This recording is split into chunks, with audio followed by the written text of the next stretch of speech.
Bonjour chers frères et sœurs, eh bien je suis heureux de vous présenter cet enseignement sur le salut. C'est un séminaire que j'ai pu faire il y a quelque temps de cela à l'église de Dunkerque et nous avons passé tout le samedi après-midi à enseigner sur le salut. Donc vous aurez tous les versets qui traiteront de tous les aspects du salut. N'hésitez pas à prendre un cahier et des notes. C'est vraiment un enseignement de base qui est indispensable pour tous les enfants de Dieu et qui permet de vraiment développer en nous notre assurance du salut. Voilà, j'espère que vous allez passer un bon moment à l'écoute de cet enregistrement. J'ai utilisé un micro-cravate qui permettra d'éviter des souffles que certains ont pu constater malheureusement sur certaines de mes vidéos. Donc j'espère que ces choses-là ne se reproduiront plus et je m'en excuse pour tous ceux qui ont dû supporter ces précédentes vidéos où il y avait pour certaines d'entre elles un peu de souffle. Sur celle-ci, vous verrez qu'avec ce micro-cravate, il n'y en a absolument pas et la qualité de son est très très bonne. Voilà, bonne écoute et que Dieu vous bénisse. Des questions, autant, ou en tout cas, si, on a le droit de se poser ces questions-là, bon, pas pour nous-mêmes, mais par rapport aux autres que l'on peut voir, c'est de se dire que nous dit la parole par rapport au salut. Et en fonction de ça, on sera en mesure de voir est-ce que ça vaut le coup de croire et de prendre pour argent comptant certaines personnes qui se disent sauvées, ou plutôt rejeter ça, ou parfois rien dire. Mais nous, on doit être sûr ce que c'est le salut. Bien évidemment, personne ne sera en mesure de dire celui-ci est sauvé, celui-ci n'est pas sauvé. Et ce n'est pas le but. Et surtout pas. Surtout pas. Mais on doit quand même savoir ce qu'est, bibliquement parlant, le salut. Alors, j'en ai parlé à plusieurs reprises pour ceux qui suivent les enseignements que j'ai faits sur la rédemption et tout ça. Donc, je ne vais pas parler de ça. Je vais parler d'une manière beaucoup plus simple sur le salut, juste pour qu'on ait une bonne compréhension de ce que c'est. Évidemment, Éphésiens chapitre 2, verset 8 nous dit que c'est par la grâce que vous êtes sauvés, par le moyen de la foi. Et cela ne vient pas de vous, c'est un don de Dieu. Le salut n'est pas une œuvre humaine. On n'est pas sauvé parce qu'on le décide. On est sauvé parce que Dieu révèle au travers de son esprit le sauveur qu'il est, au travers de son Fils, et qui fait que par l'esprit qui nous donne la conviction, nous disons oui et amen. Mais même ce oui, dans la grâce de Dieu, nous n'avions pas d'autre choix que de dire oui. C'est mystérieux, mais c'est comme ça. C'est ce qu'on appelle la prédestination. C'est-à-dire que même si avant nous rejetions Dieu, une fois convertis, on se dit, mais de toute façon, je n'avais pas d'autre choix que de dire oui. La grâce la plus excellente, c'est ça en fait. C'est on capitule. Voilà. Et n'oubliez pas que Paul dit que Dieu met en nous le vouloir et le faire. Hein? Alors, on va prendre comme verset de base Tite chapitre 3, qui est la clé d'une bonne compréhension du salut, et on va surtout regarder le contexte dans lequel Paul parle de ces choses. Parce que très souvent, on cite par rapport au... Vous savez, le mot « sauver » dans les épîtres n'apparaît à peu près que 10 fois. C'est peut-être le mot qui est le moins utilisé. Mais par contre, tout ce qui est lié au salut, évidemment, il y a plein d'autres termes. Et on utilise très souvent Tite chapitre 3, verset 5, hors contexte. Alors, ce n'est pas faux ce que l'on va dire dessus, mais j'aimerais bien qu'on prenne la signification de ce verset dans son contexte. Et regardez le contexte, il est très intéressant. Que nous dit Paul à Tite? Donc Tite est un de ses disciples, tout comme Timothée. Et quelque part là, dans ces épîtres-là, que ce soit Timothée ou Tite, il nous donne un petit peu son testament spirituel. Il va donner le relais. Il sait que voilà, son chemin est quasiment terminé et qu'il va avoir ses enfants dans la foi. Il les appelle comme ça. Et donc, il sait que maintenant, il va y avoir une relève, qu'il y aura des combats. Il connaît aussi les travers de Timothée, par exemple, qui était quelqu'un qui avait une timidité maladive. Et il l'encourage justement à sortir de cela, non pas avec l'énergie de sa chair, mais en saisissant par la foi l'appel qu'il a reçu de Dieu et qu'il a reçu aussi au travers de l'imposition des mains des apôtres et notamment de Paul, qu'il avait consacré au ministère, parce qu'il avait reçu par la prophétie que Timothée allait être quelqu'un qui allait continuer l'œuvre de Paul. Et Tite, c'est exactement la même chose. Alors Tite n'était pas timide comme Timothée, mais vous remarquerez que comme dans Timothée, il va répéter un petit peu les mêmes conseils. Il va donner aussi les caractéristiques d'un ancien, d'un diacre, qu'il fallait être consacré, etc., etc. Et je suis toujours surpris qu'aujourd'hui, on fait une distinction entre celui qui est sauvé et que celui qui est consacré. Ça, c'est très étrange. C'est-à-dire que vous avez celui qui est sauvé, qui peut quelque part faire un peu tout et n'importe quoi, et celui qui est consacré, lui, il a un appel différent, il est pasteur, donc il ne peut pas faire n'importe quoi. Je ne sais pas où on a sorti ces passages, mais qui est sauvé est automatiquement consacré et doit avancer dans sa course avec la sanctification, qui est une œuvre de l'Esprit que Dieu produit en nous. Donc, on ne peut pas dire « je suis sauvé » et pas consacré. Si tu es sauvé, tu es mis à part, tu es sanctifié et tu manifestes ton salut au travers de ta consécration. Et c'est ça qui témoigne aux autres, le fait que tu as bien été sauvé. Vous comprenez? Et donc, dans ce contexte-là, Paul va parler du mot justement « sauvé » au verset 5 du chapitre 3 de Timothée, mais dans un contexte très intéressant, et je crois qu'aujourd'hui nous sommes dans ce contexte-là, et que c'est un passage prophétique pour nous aujourd'hui.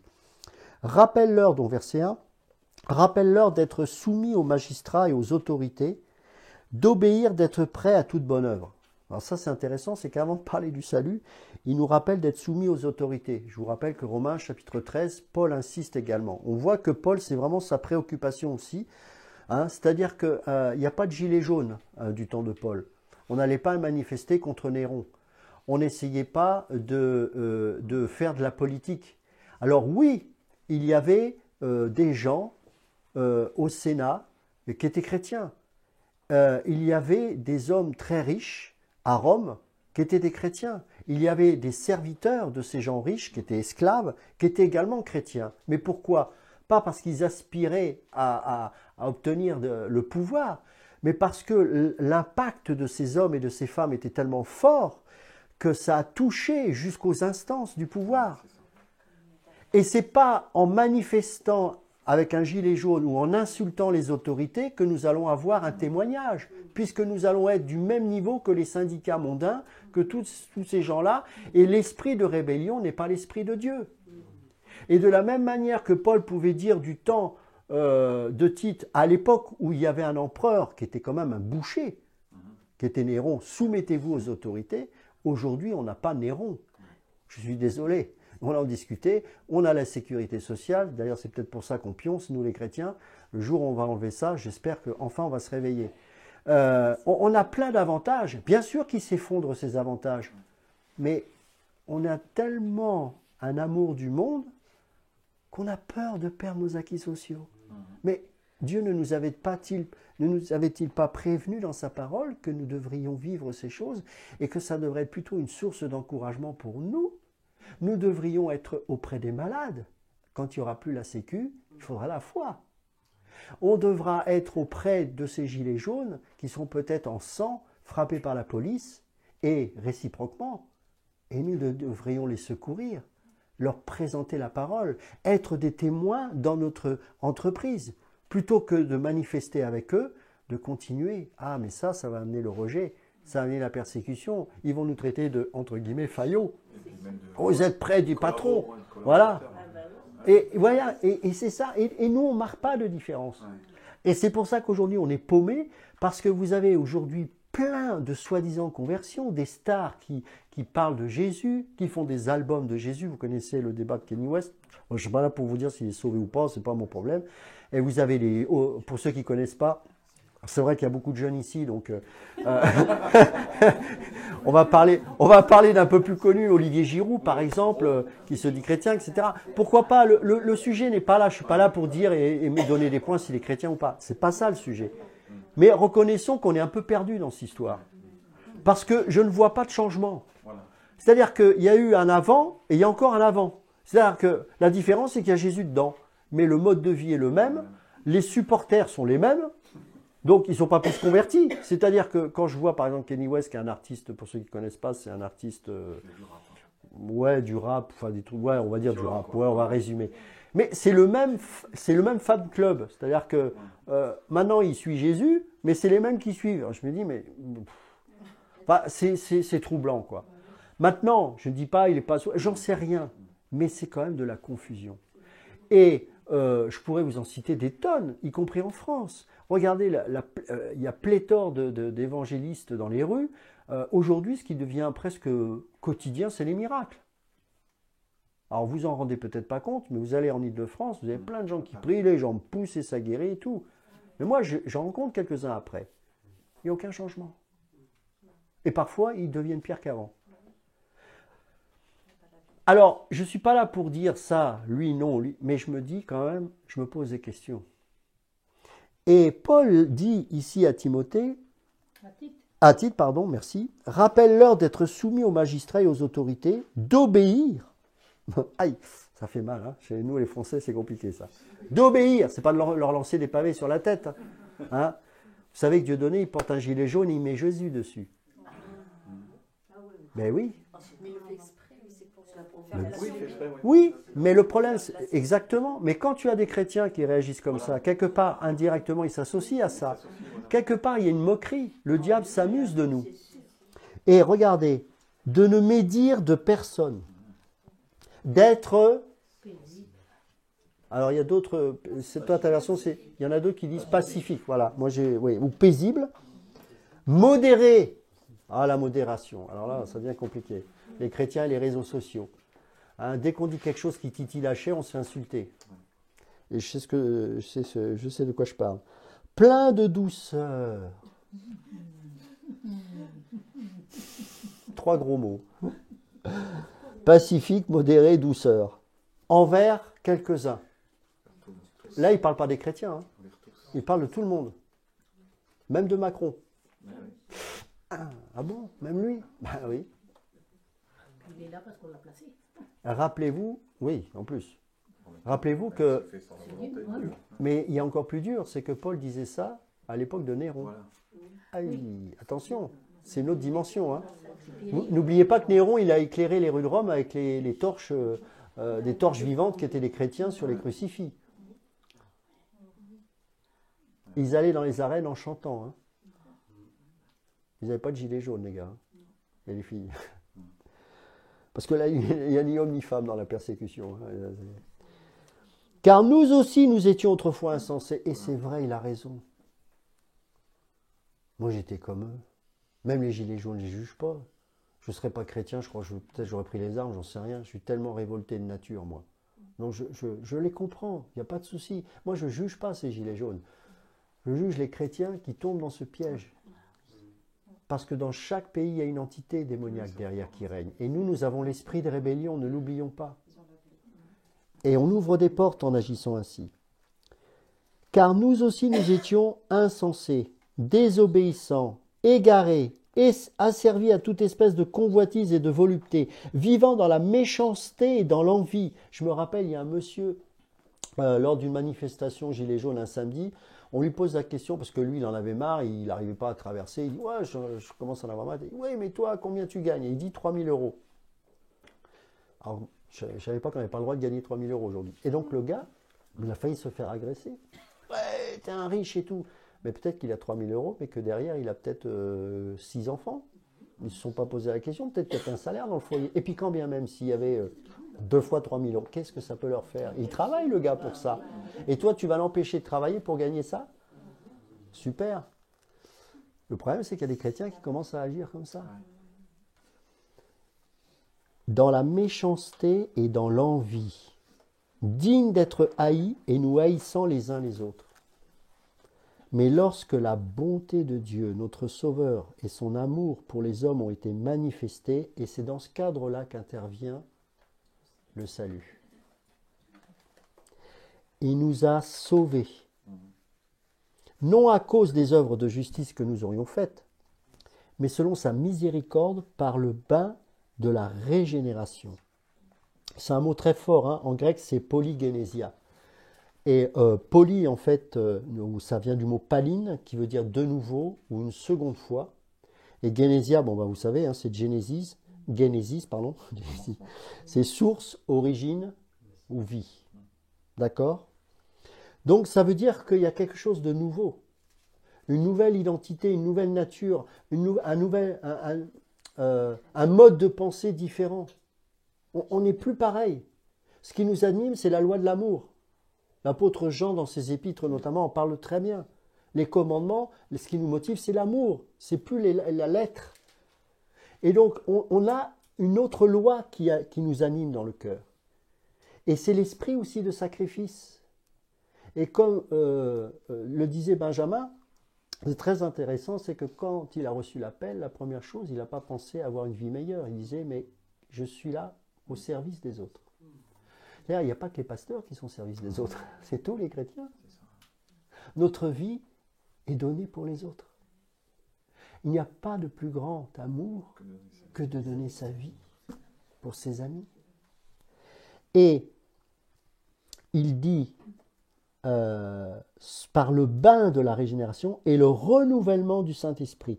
Le mot renouvellement ici, c'est anakainosis en grec. Ça veut dire quoi? Ça veut dire renouveau, rénovation, renouvellement. Et ça vient du mot anakaino qui veut dire nouvelle force, nouvelle vigueur. Nous avons une nouvelle force, une nouvelle vigueur qui nous anime. C'est la loi de l'amour. N'oubliez pas que Paul dira dans l'Épître aux Romains que l'amour de Dieu est répandu dans nos cœurs par le Saint-Esprit. Le Saint-Esprit, c'est pas colocho machin pendant 2 heures. Hein. C'est l'esprit du sacrifice. Et c'est ça que nous devons manifester. Et c'est le fruit du salut. C'est le fruit du salut. C'est-à-dire que quand on est sauvé, on n'est plus le même. Pourquoi? Pas parce qu'on décide de changer, parce qu'on a reçu une nouvelle nature. Et cette nature-là nous vient directement du ciel.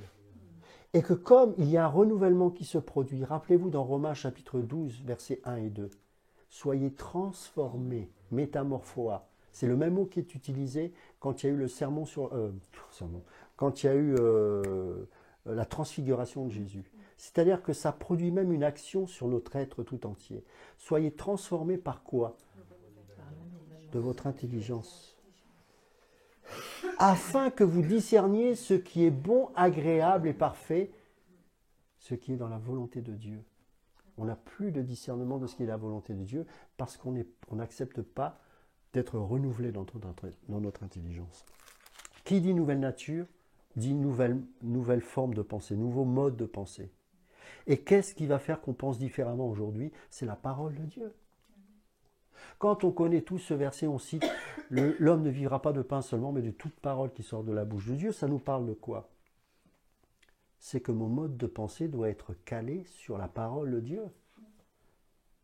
Et donc, la parole de Dieu nous dit « Vous êtes morts à vous-même, à l'esprit de rébellion, au coq français.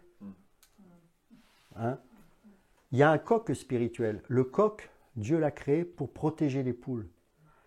Il est un défenseur extraordinaire. Et vous savez, on a fait des expériences, on a enlevé des coqs. Un poulailler sans coq, c'est une catastrophe. Les poules sont stressées, elles ne font plus d'œufs. Mais nous, regardez, on a des coqs de combat. Et ça, c'est compliqué. Vous avez déjà vu des coqs de combat? C'est une boucherie. Hein. C'est terrible. Hein. C'est d'une cruauté. Donc il y a coq et coq. Et nous devrions avoir le coq qui sonne de la trompette. Le coq qui a rappelé que Pierre a effectivement renié le maître 3 fois. Pas pour le condamner, mais pour lui dire, tu vois, tout ce qui est basé sur ta volonté humaine ne peut pas marcher. Parce que le maître a dit, n'oublie pas, mais j'ai prié pour que ta foi ne défaille pas. Et s'il a tenu Pierre, c'est parce que Jésus a prié pour lui. Vous comprenez? C'est ce coq-là qu'on a besoin de voir, pas l'autre. Pas le coq de combat, pas le rebelle, pas celui qui est agressif avec son frère parce qu'il n'est pas du même avis.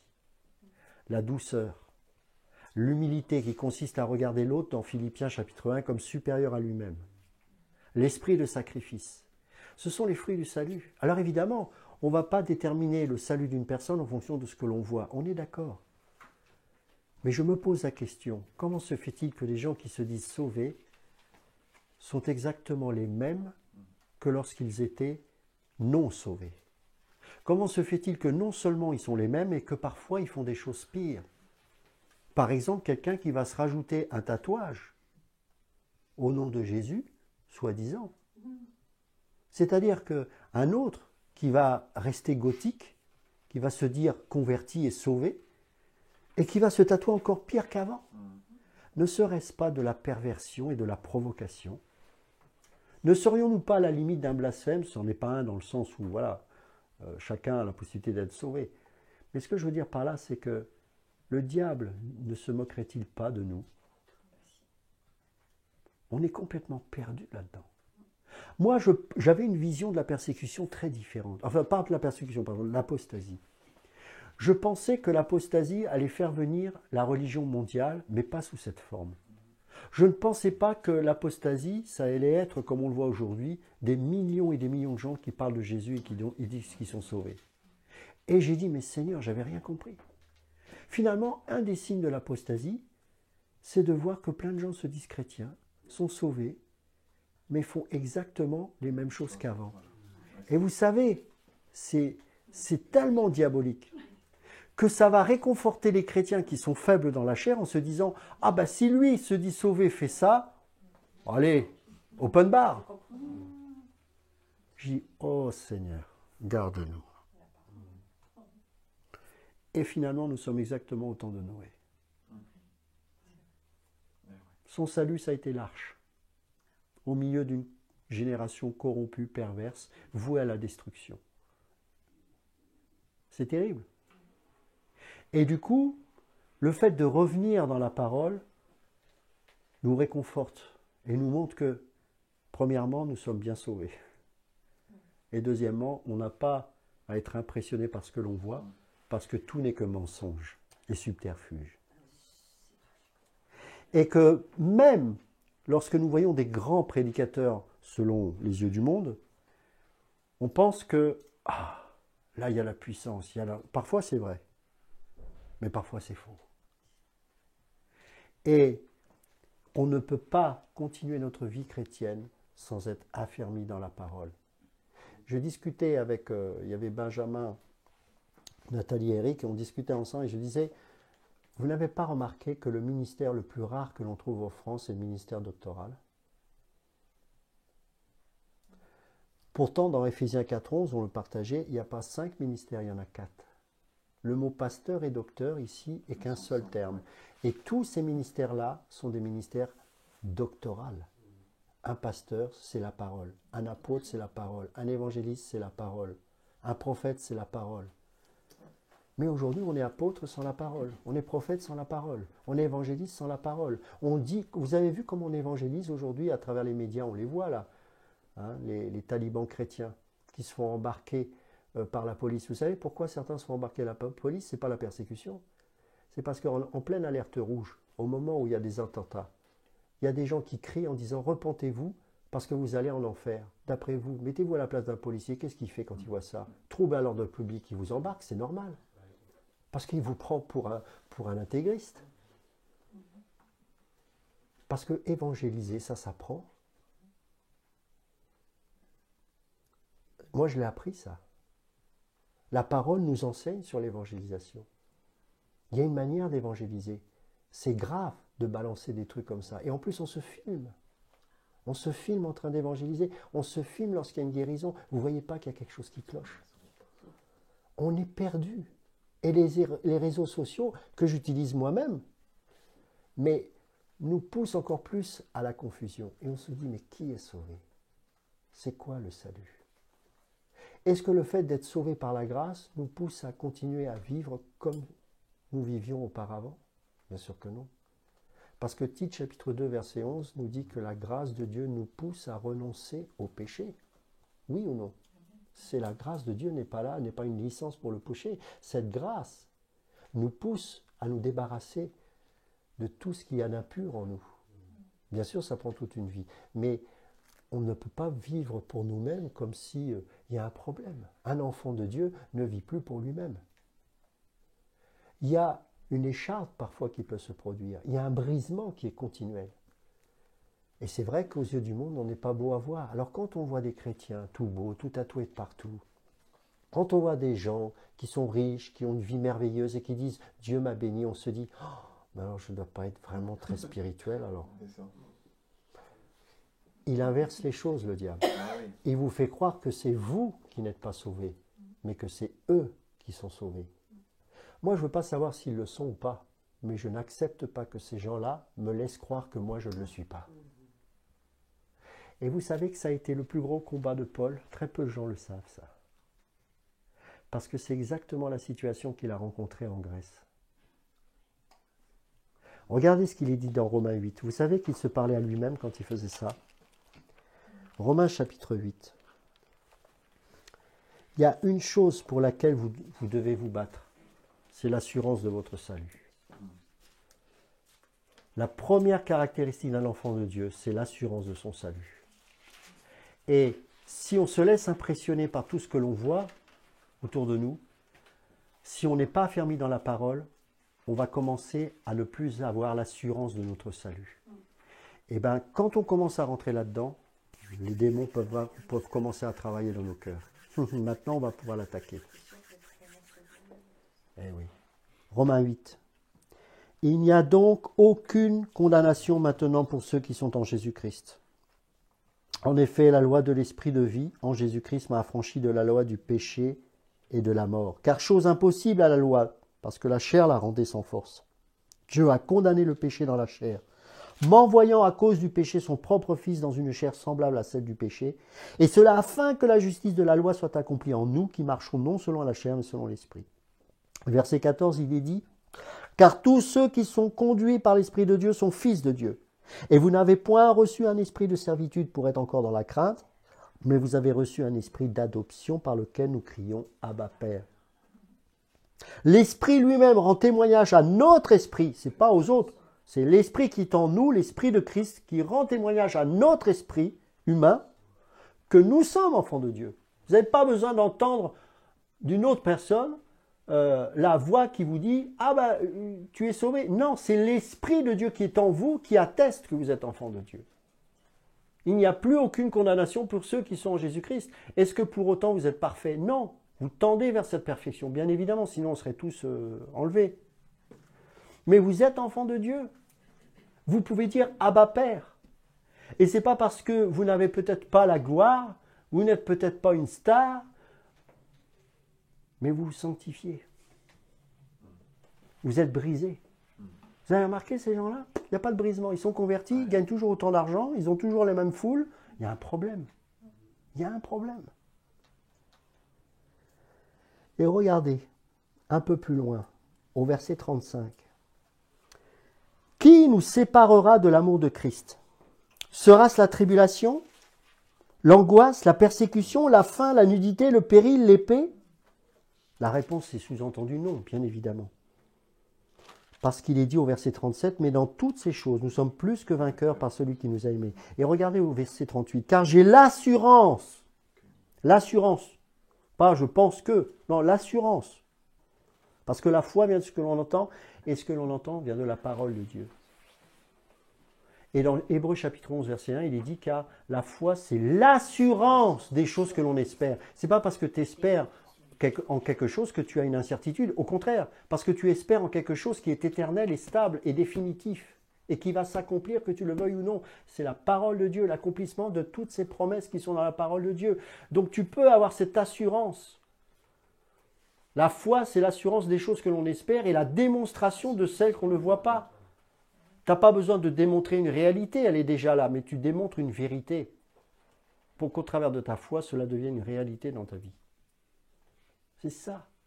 Donc ne laisse pas les autres t'impressionner par leur bling-bling. C'est pas ça la foi. C'est pas ça le salut. Car j'ai l'assurance, on l'a dit, que ni la mort, ni la vie, ni les anges, ni les dominations, là ça nous parle des démons, ni les choses présentes, ni les choses à venir, ni les puissances, ni la hauteur, ni la profondeur, ni aucune autre créature ne pourra nous séparer de l'amour de Dieu manifesté en Jésus-Christ notre Seigneur. En ces temps de la fin et en ces moments où il se peut que nous soyons grandement persécutés dans quelque temps, il nous faut avoir cette assurance que nous sommes des enfants de Dieu. Parce que le diable, il va tout faire pour cribler notre foi, comme il l'a fait à Pierre. Mais Jésus intercède pour nous, afin que notre foi ne défaille pas. C'est une assurance que vous devez avoir, parce qu'elle est écrite. Ce n'est pas moi qui vous le dis, c'est la parole de Dieu. Donc, le salut, c'est quelque chose, vous savez, c'est des cours de base, moi j'appelle ça. C'est limite école du dimanche. Mais on est obligé de tout recommencer aujourd'hui.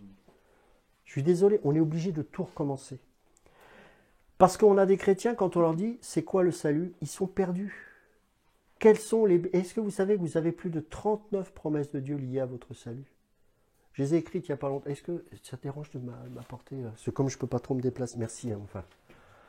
C'est les 2 petits livrets qui sont... Alors, on ne va pas tous les citer, juste les 2 livrets qui sont en dessous de la Bible. Voilà.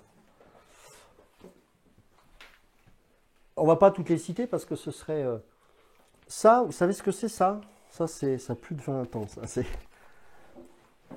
Pendant 7 ans tous les soirs, j'ai fait l'institut théologique comme ça. Toutes les promesses de Dieu. Tous les soirs pendant 7 ans. Le salut, sanctification, rédemption, élection, prédestination, etc. etc.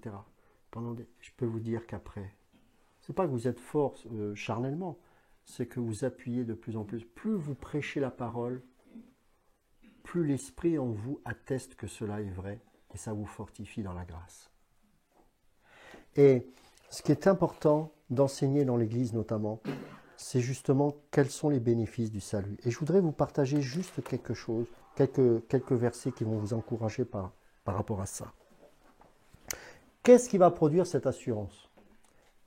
Déjà qu'avant même que vous soyez sauvés, Dieu le savait déjà. Pourquoi? Parce que la Bible déclare qu'il vous a connus d'avance. Et dans Actes chapitre 2, verset 23, il est dit « Cet homme, livré selon le dessein arrêté et selon la prescience de Dieu, vous l'avez crucifié. Vous l'avez fait mourir par la main des impies. » C'est-à-dire que Dieu ici savait ce qui allait se produire. Et Luc insiste bien sur le fait que cet homme a été livré non pas selon la volonté de l'homme, mais selon le dessein de Dieu. Pourquoi d'après vous? Pour votre salut et mon salut. Qu'est-ce qu'on a fait pour ça? On n'était même pas nés. Mais il avait prévu ça pour toi, pour moi. On a été connus d'avance. Romains chapitre 8, verset 29. Car ceux qu'il a connus d'avance, il les a aussi prédestinés. À quoi? À être semblables à l'image de son Fils, afin que son Fils fût le premier-né entre plusieurs frères. Vous vous rendez compte de ça? C'est-à-dire qu'il vous a non seulement connu d'avance, mais il vous a destiné à la ressemblance de son Fils. C'est-à-dire que vous le vouliez ou non, vous allez lui ressembler de plus en plus. C'est pour ça que celui qui appartient à Christ ne vit plus pour lui-même. Et c'est ce que Paul essayait de dire aux Corinthiens. Et quand il a dit « j'ai l'assurance que ni la mort, etc. », c'était aussi pour lui-même qu'il se disait. Vous savez pourquoi? Parce que parfois je pense qu'il devait se douter s'il était vraiment... Vous savez, quelqu'un, imaginez, je ne pense pas qu'ici il y a eu des gens qui étaient meurtriers avant leur conversion. Mais imaginez l'arrière-plan de Paul, quand même. Et Dieu lui dit de revenir vers ceux qu'il voulait tuer ou emprisonner. Cet homme a été frappé 40 coups moins 1. Vous savez ce que c'est, 40 coups moins 1, c'est-à-dire un coup avant la mort. Imaginez l'état du gars. Il a été jeté d'une falaise, lapidé au point même où on croyait qu'il était mort. Imaginez la tête du gars. Et il vient voir les Corinthiens. Les gens qui sont imprégnés de la sagesse, du culte de l'intelligence et du corps et de la beauté. Des athlètes incroyables, qui pour eux étaient quelque part la représentation des demi-dieux. Et il voit ce Paul arriver, mais avec la puissance qui l'accompagne. Il se dit, mais je ne comprends pas. Mais je pense que lui-même se ressassait sans cesse l'assurance du salut. Il se rappelait peut-être certainement le jour où sur le chemin de Damas, Jésus lui disait « Saul, Saul, pourquoi me persécutes-tu » Il y a un moment donné, il va se retrouver seul et il le dira dans une de ses épîtres. Tous m'ont abandonné. Et tous, quasiment, l'ont abandonné. C'est facile de considérer l'apôtre Paul dans toute sa grandeur apostolique aujourd'hui, une fois qu'on lit ses lettres. Mais à l'époque, il a été rejeté de tous. Et pourtant, il s'est accroché à la vision. J'irai jusqu'à Rome. Parce que je sais que pour toucher le monde, il faut atteindre Rome. Mais il a atteint Rome avec des chaînes. Pas avec un tatouage du psaume 22, ou 23, ou je ne sais pas lequel. Vous voyez ce que je veux dire?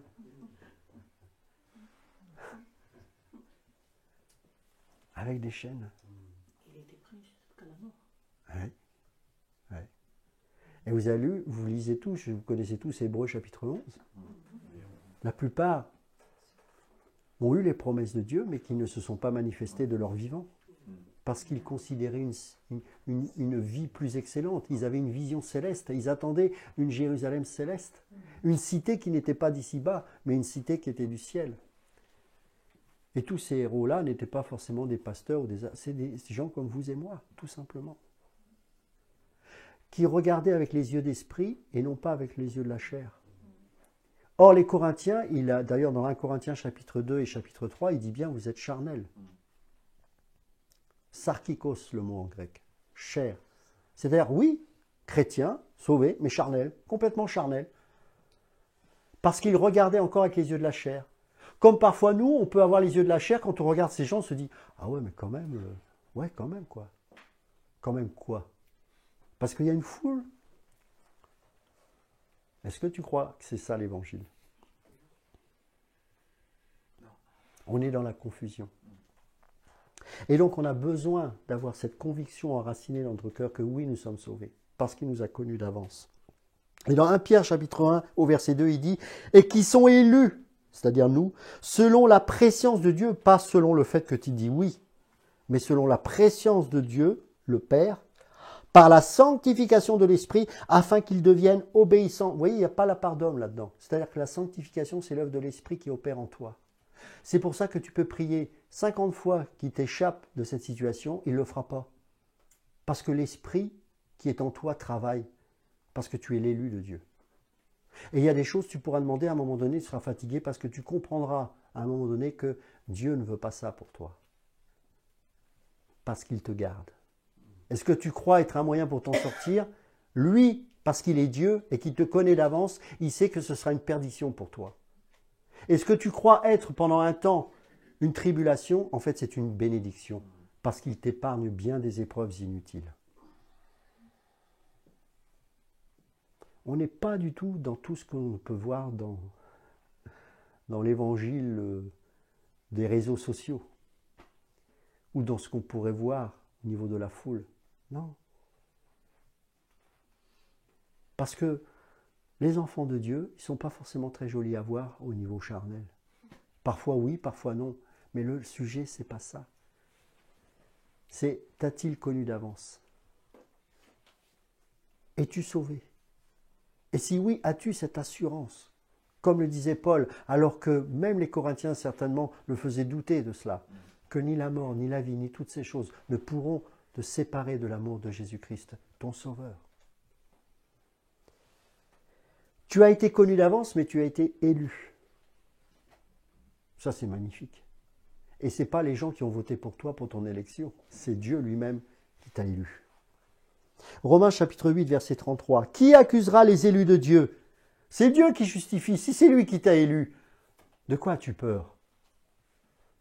Quelle est ta crainte? L'élection ne vient pas de ce que tu fais ou de ce que tu es, mais de ce que Dieu a décidé de toi. Il t'a élu. Colossiens chapitre 3 verset 12. Ainsi donc, comme des élus de Dieu, saints et bien-aimés, revêtez-vous d'entrailles de miséricorde, de bonté, d'humilité, de douceur et de patience, parce que tu es élu de Dieu. Tu ne peux plus te permettre de faire tout et n'importe quoi. 1 Pierre chapitre 1 verset 2, on l'a lu tout à l'heure, et qui sont élus selon la préscience de Dieu de Père. 1 Thessaloniciens, chapitre 1, verset 4. Nous savons, frères bien-aimés de Dieu, que vous avez été élus. Voilà. C'est comme ça. Si Satan vous accuse parce qu'il est l'accusateur des frères, c'est lui qui vous amène la culpabilité. Vous direz, allez voir le boss. Hein. Moi, je ne suis pas sauvé par mes œuvres, hein, mais il a décidé de me sauver. Donc, si tu as un problème avec ça, va voir le boss. C'est pour ça que vous ne pouvez pas vous laisser accuser comme ça. Si vous avez cette assurance de votre salut, si vous connaissez cette parole qui certifie que vous êtes élu et que tout cela vient de Dieu, vous serez fortifié dans votre foi. La foi en la foi, ce n'est pas biblique. La foi a toujours pour base la parole de Dieu. Même lorsque le monde a créé, le Saint-Esprit ne peut agir qu'au travers de la parole de Dieu. que la lumière soit. L'Esprit se mouvait au-dessus des eaux. Il ne se passait rien tant que la parole n'a pas été proclamée. Mais à partir du moment où la parole de Dieu a été proclamée, la lumière est apparue. Le Saint-Esprit, qui est pourtant Dieu, lui-même. Vous savez, il est dit dans l'Évangile de Jean, « Je vous enverrai le Saint-Esprit ». Mais qu'est-ce qu'il est dit un peu plus loin? Il ne parlera pas de lui-même. Je ne sais pas si... Bon, moi, ça me dépasse, mais je pourrais passer des heures à méditer là-dessus.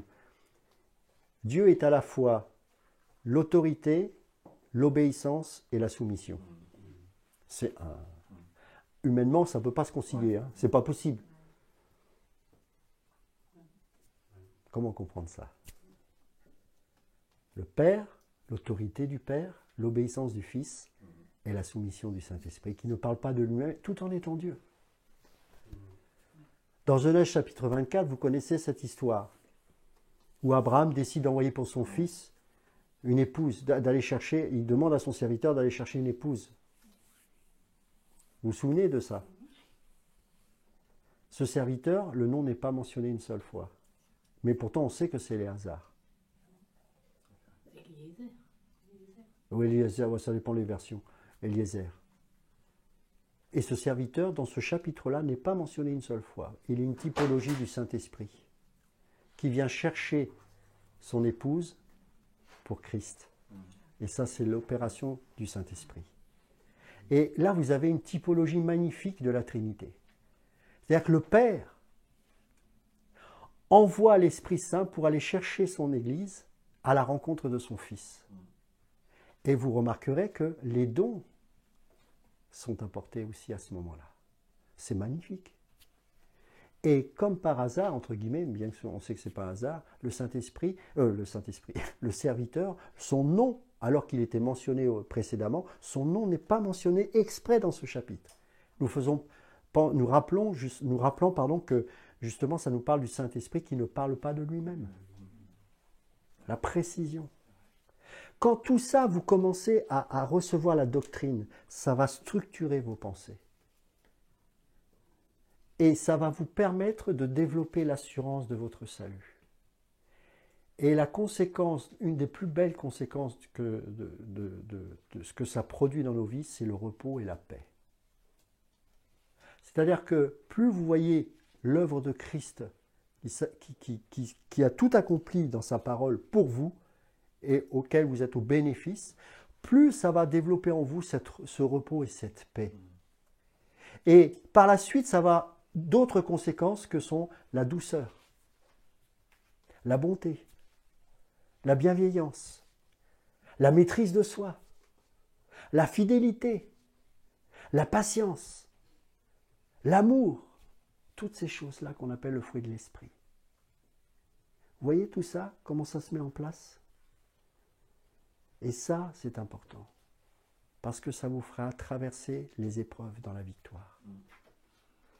Et Tite chapitre 1, verset 1, Paul dit « Paul, serviteur de Dieu et apôtre de Jésus-Christ pour la foi des élus de Dieu. » Pas les autres. Et la connaissance de la vérité qui est selon la piété. Nous avons été connus d'avance. Nous avons été élus et nous avons été prédestinés. Romains chapitre 8, versets 29 et 30. Car ceux qu'il a connus d'avance, il les a aussi prédestinés à quoi? À être semblables à l'image de son Fils. Il imprime l'image de son Fils en nous, jour après jour. De plus en plus, il va enlever tout ce qui nous empêche, tout ce qui m'empêche de le voir clairement en toi, mon frère, ma sœur. Petit à petit, ça va commencer à être visible, palpable. Comment se fait-il que de tous ces gens-là qui se manifestent, je ne vois pas Christ? Soit je suis charnel, c'est possible, soit peut-être qu'il n'est pas là.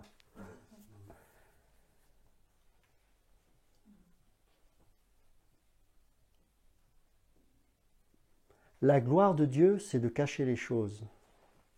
Mais la gloire des rois, c'est de sonder les choses. Nous sommes des rois et des sacrificateurs, selon 1 Pierre chapitre 2, versets 9 à 10. C'est le Saint-Esprit qui nous permet de discerner ce que l'œil ne voit pas. Ce qui fait que ce que le monde dit comme étant beau, selon Dieu, c'est laid. Et ce que le monde déclare laid, c'est certainement beau. Mais pour cela, il faut avoir les yeux de l'Esprit. Car les rois que nous sommes ont reçu cette grâce par le Saint-Esprit de voir ce que Dieu cache.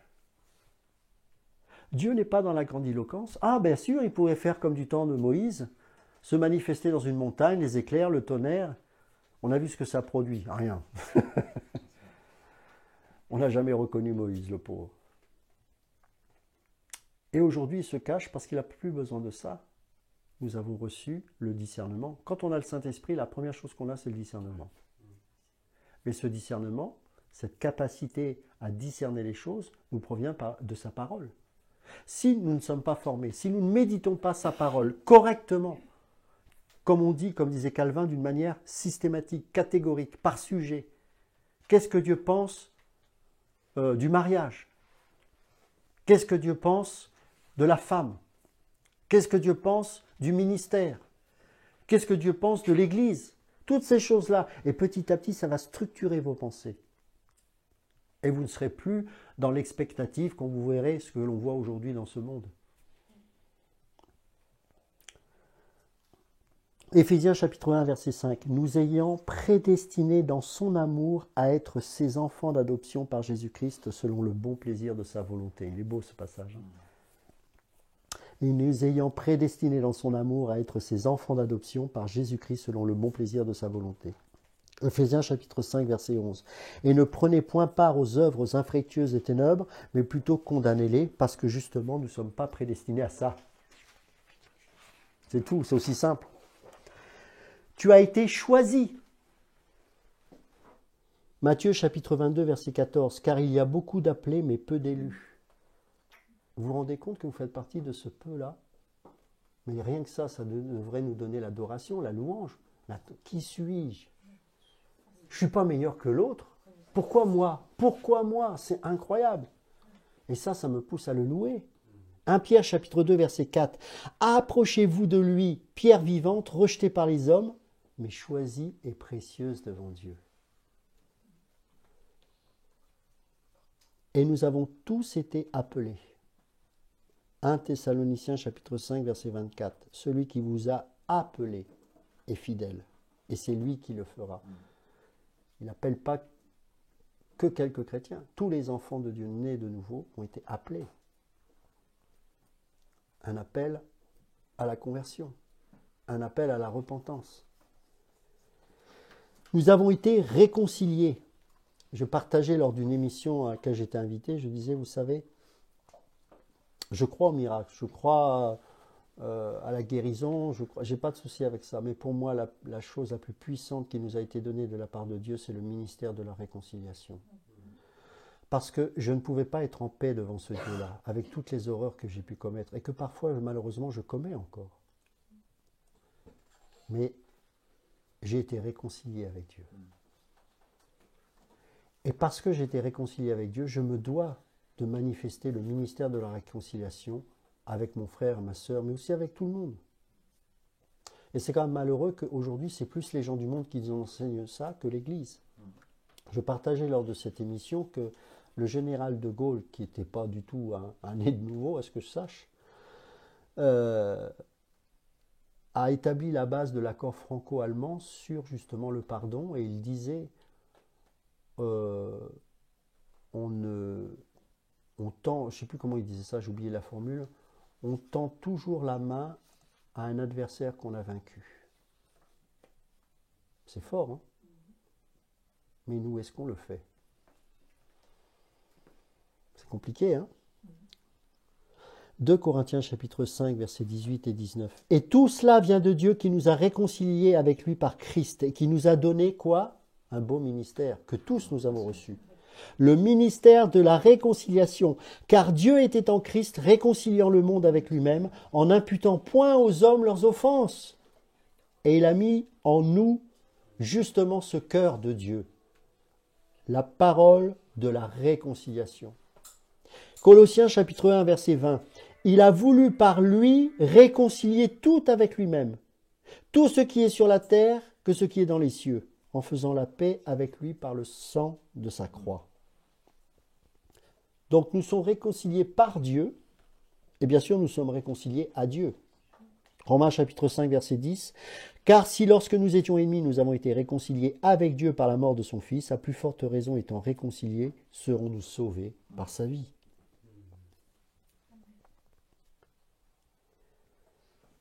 Éphésiens chapitre 2, versets 14 à 17. Car il est notre paix. Lui qui des deux n'en a fait qu'un et qui a renversé le mur de séparation, l'inimitié, ayant anéanti par sa chair la loi des ordonnances dans ses prescriptions, afin de créer en lui-même avec les deux un seul homme nouveau, en établissant la paix et de les réconcilier l'un et l'autre en un seul corps avec Dieu par la croix, en détruisant par elle l'inimitié. Il est venu annoncer la paix à vous qui étiez loin et la paix à ceux qui étaient près. Il nous a rachetés de l'esclavage du péché. Romains chapitre 3, verset 24. Ils sont gratuitement justifiés par sa grâce, par le moyen de la rédemption qui est en Jésus-Christ. Colossiens chapitre 1, verset 14. En qui nous avons la rédemption, la rémission des péchés. Rappelez-vous l'enseignement que j'avais fait sur justement le rachat.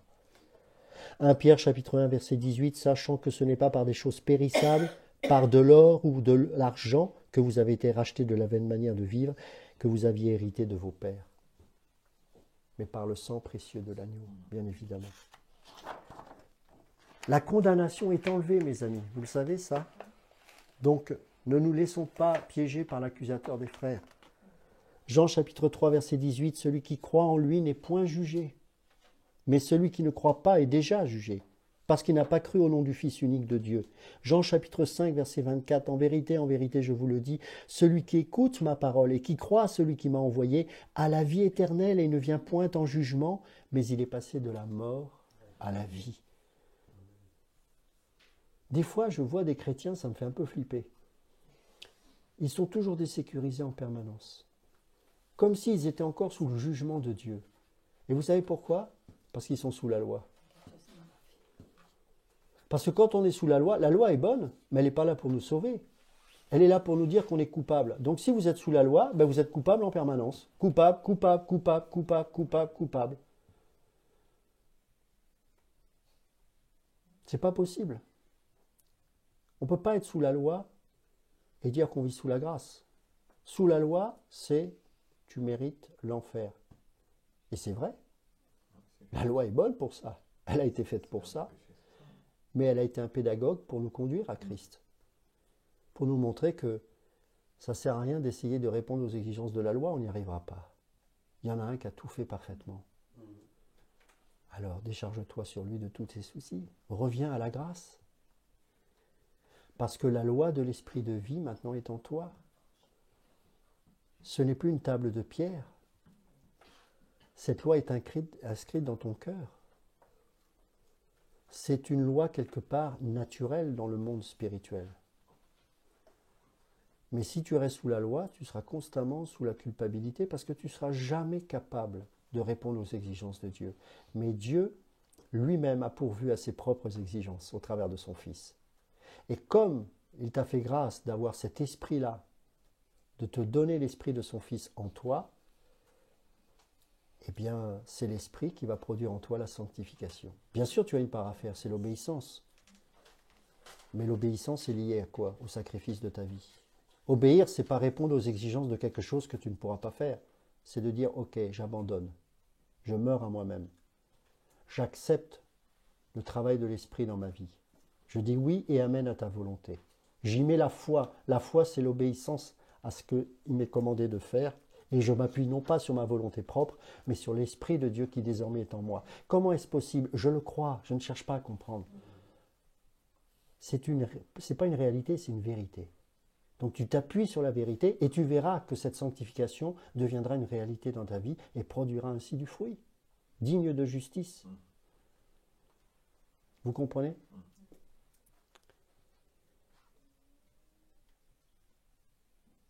Vous êtes sous la grâce. Et par la propitiation et au lieu du jugement, Dieu est satisfait de la mort de son Fils. Il est satisfait de la mort de son Fils. C'est bon, c'est réglé, relax. Il n'attend plus rien de vous. C'est bon. L'obéissance qu'il a en droit d'attendre de votre part, c'est la résultante justement du fait qu'il est satisfait de la mort de son Fils. Ne faites pas ça pour être sauvé. Faites-le parce que vous êtes sauvé. Ce n'est pas la même chose. Romains chapitre 3, versets 24 à 26. « Et ils sont gratuitement justifiés par sa grâce, par le moyen de la rédemption qui est en Jésus-Christ. C'est lui que Dieu a destiné par son sang à être pour ceux qui croiraient victime propitiatoire, afin de montrer sa justice parce qu'il avait laissé impunis les péchés commis auparavant, au temps de sa patience, afin, dis-je, de montrer sa justice dans le temps présent, de manière à être juste, tout en justifiant celui qui a la foi en Jésus. » Rappelez-vous l'enseignement que j'avais fait de Josué le sacrificateur, qui a reçu les vêtements blancs par Dieu lui-même. Vous vous rappelez de cet enseignement? C'est une magnifique image de la justification qu'on a reçue en Christ. Est-ce qu'il a cherché à être un sacrificateur? Non, il était sacrificateur, et pourtant son vêtement était quoi? Souillé au départ. Est-ce qu'il était là pour lui dire « Ah, c'est sale ». Non, c'est l'accusateur, Satan, qui était à côté, qui dit « Ah, regarde, t'es sale, berk ». Mais il a été justifié, pas parce qu'il a passé à la machine à laver son vêtement. Hein. Ça, c'est la loi, ça. Enfin, c'est pas la loi, c'est qu'il se met sous la loi quand il fait ça. Mais c'est Dieu. ôtez-lui ses vêtements. Et mettez-lui un turban de lin sur son front. Ça nous parle quoi? De l'œuvre accomplie dans nos pensées. Et ensuite, le vêtement, eh ben, c'est ce que nous sommes aujourd'hui, des souverains sacrificateurs. Ce n'est pas un vêtement que nous pouvons produire par nous-mêmes. Ce n'est pas une soutane. Hein. 1 Jean chapitre 2 verset 2. Il est lui-même une victime expiatoire pour nos péchés, non seulement pour les nôtres, mais aussi pour ceux du monde entier. C'est beau. C'est pas un Dieu qui dit « Ah ben lui je l'aime, mais lui je l'aime pas. Ah ben non, mais je suis mort pour lui, mais pas pour lui. » Non, victime expiatoire pour ceux aussi du monde entier. Tous les péchés sont jugés par la mort de Christ. Tous, je dis bien tous. Romains chapitre 4 verset 25, lequel a été livré pour nos offenses et est ressuscité pour notre justification.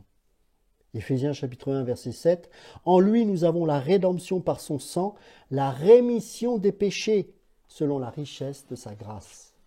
Et 1 Pierre chapitre 2 verset 24, lui qui a porté lui-même nos péchés en son corps sur le bois, afin que morts au péché nous vivions pour la justice, lui par les meurtrissures duquel vous avez été guéris. Je ne parle pas de maladie, hein. Je parle du péché, là, la guérison. Parce que le péché aux yeux de Dieu c'est comme une lèpre. Hein, vous savez que la lèpre est symbole du péché en fait. Donc là quand il est parlé de guéri, c'est pas pour ça beaucoup de gens ils disent ah ben tu peux pas être malade. Non, ça n'a rien à voir. C'est par rapport au péché. Le contexte ici c'est le péché, qui est une maladie dont on ne peut pas se défaire. C'est un sida spirituel quelque part. Mais Dieu a réglé ça. Tu es guéri. Je ne sais pas si quelqu'un a eu déjà une grave maladie, on le disait peut-être condamné, et d'un seul coup, soit guéri par Dieu, ou à travers des médecins, il a été guéri. Je suppose que vous étiez dans la joie incroyable. Ben, la joie du salut, c'est un peu ça. Nous avons été guéris spirituellement. C'est fini. Dieu te voit comme un saint au travers de son Fils. Il intercède pour toi en permanence. Et lorsqu'il te voit, il voit le sang de son Fils qui a été versé. Et qui fait que tu n'es plus sous la colère de Dieu. Il voit quelqu'un et il dit justifié, gracié, racheté, pardonné, sanctifié, élevé, béni et destiné au ciel.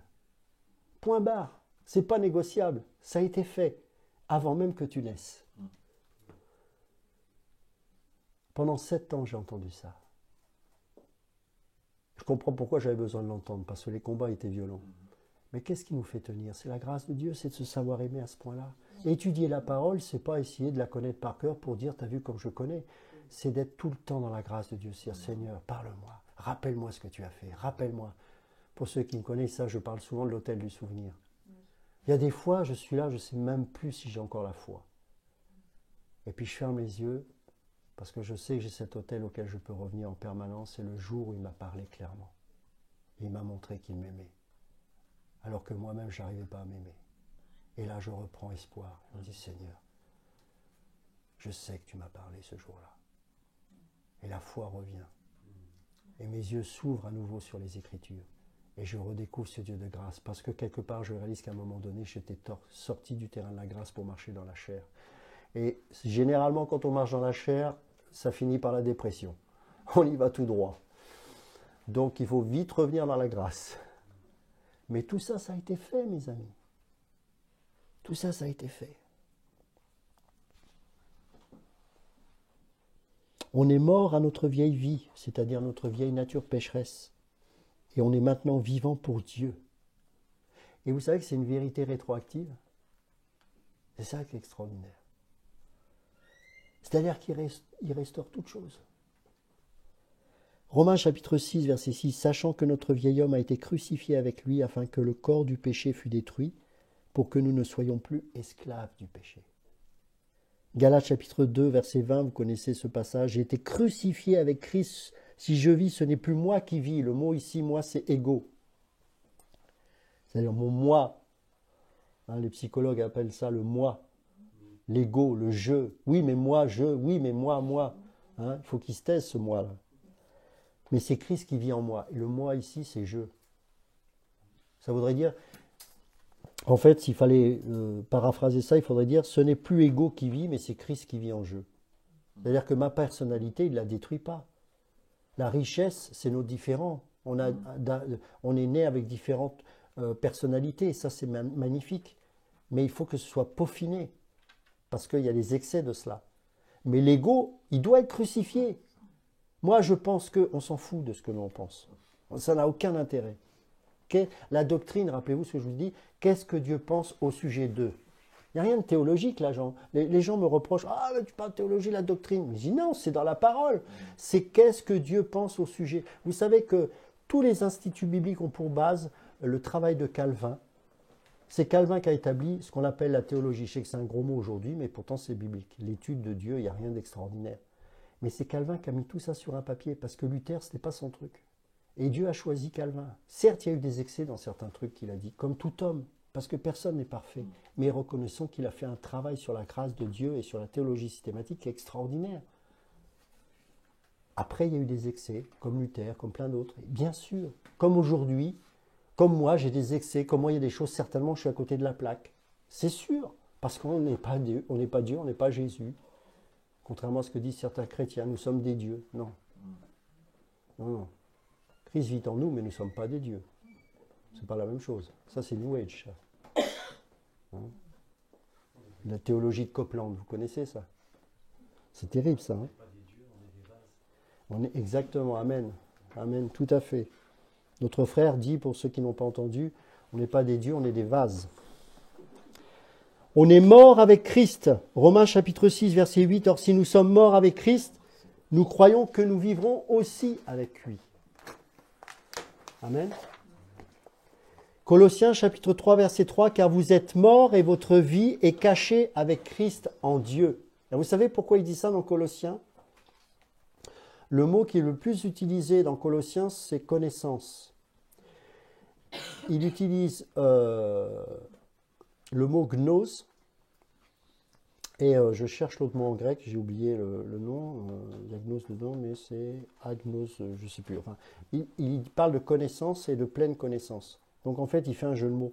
C'est-à-dire qu'à l'époque de Colosse, il y avait la gnose qui commençait à rentrer. Et la gnose, c'est l'élévation de la raison et de la connaissance de soi qui nous élève au rang de Dieu. Bon, je résume, hein, c'est un peu plus complexe que ça. Et donc, c'était en train de rentrer dans l'Église. C'est une philosophie grecque qui est rentrée. Et donc, le contexte de l'Épître aux Colossiens, c'est ça. C'est qu'il parle de la gnose. En leur parlant, vous parlez de la connaissance, mais moi, je vais vous parler de... ça revient. Épignosis. Donc, il y a deux mots qui sont utilisés assez souvent dans cette épître, c'est gnosis et épignosis. Connaissance, et là, il les provoque en leur parlant, vous me parlez de la connaissance de vos gnosticismes, mais moi, je vous parle de l'épignosis, la pleine connaissance. Et la pleine connaissance, c'est quoi? C'est la révélation de Dieu. C'est-à-dire que nous ne sommes pas sur le même terrain. Vous parlez de votre théologie, et là, c'est une théologie négative. Une théologie qui consiste à dire, nous pouvons chercher Dieu par notre propre intellect, par notre propre connaissance. Mais vous n'avez rien compris. Comme saint Augustin avant sa conversion, pensait justement pouvoir s'approcher de Dieu par la réflexion. Mais il torturait son âme jour et nuit. Mais un jour, il a eu l'épignosis. Un jour, il a eu la pleine connaissance de Dieu. Un jour, juste en lisant un simple verset, Dieu lui a montré qu'il n'était qu'un pauvre pécheur. Lui, le philosophe, lui qui était un stoïcien, qui plus tard d'ailleurs les combattra même avant sa conversion, mais il cherchait véritablement Dieu. Sa mère, qui était chrétienne et de condition simple et humble, priait pour cet homme. Elle n'avait pas le quart de son intelligence et pourtant elle avait accès au royaume de Dieu. Et lui essayait par ses propres forces d'atteindre cela. Il n'y parvenait pas. Mais un jour, alors qu'il était avec un ami, il y a un passage, je ne sais plus, peut-être tu le sais, je ne me rappelle plus, je crois que c'est dans Romains, je ne sais plus lequel. Et là, il a compris qu'il était pécheur. Pleine connaissance. Le Saint-Esprit illumine les yeux de son cœur et il se convertit. Terminez la philosophie. Il les combattra. Oui, Dieu utilisera quand même son intelligence, car Dieu sait s'il était intelligent, mais avec l'illumination du Saint-Esprit. Avec non pas la gnose, mais l'épignosis. Et c'est ce que Paul était en train de dire aux Colossiens, vous n'avez rien compris. On confond les sages non pas avec notre intelligence ou avec notre bac plus 10, mais avec la pleine connaissance que nous avons reçue par l'Esprit Saint d'une parole de Dieu qui nous est révélée.